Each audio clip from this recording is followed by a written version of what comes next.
Friends, today we are going to study about the process of oogenesis in chapter 3rd, human reproduction. So first question that comes in our mind with the study of this topic is, what do we mean by oogenesis? So as we define, oogenesis is a process of formation of mature female gamete from the oogonia is called as oogenesis. And this process of oogenesis starts before the birth of a female, means it starts at the embryonic life. This process takes place in the ovaries.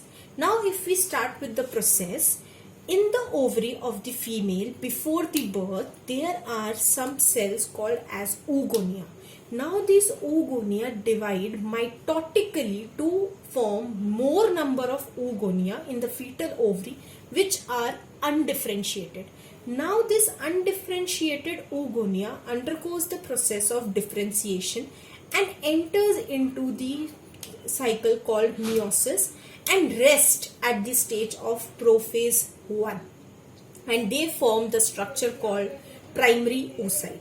Now once the primary oocyte is formed and it rests at prophase 1, there is no further division which takes place, rather it enters into the growth phase. Now what happens when the primary oocyte is there? It gets surrounded by the layer of granulosa cells, which leads to the formation of a structure which is called as primary follicle. As you can see over here, I have drawn the diagram for the reference that at the center we have the primary oocyte surrounded by a layer of granulosa cells, which makes it as primary follicle.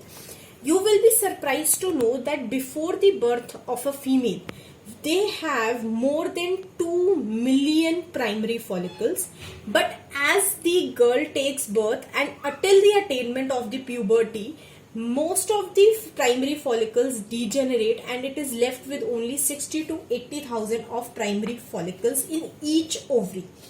Now these primary follicles undergo more growth and they get surrounded by more number of granulosa layers. As you can see in this diagram, you can see that 3 more layers are there surrounding the primary oocyte. So we call this structure as to be secondary follicle.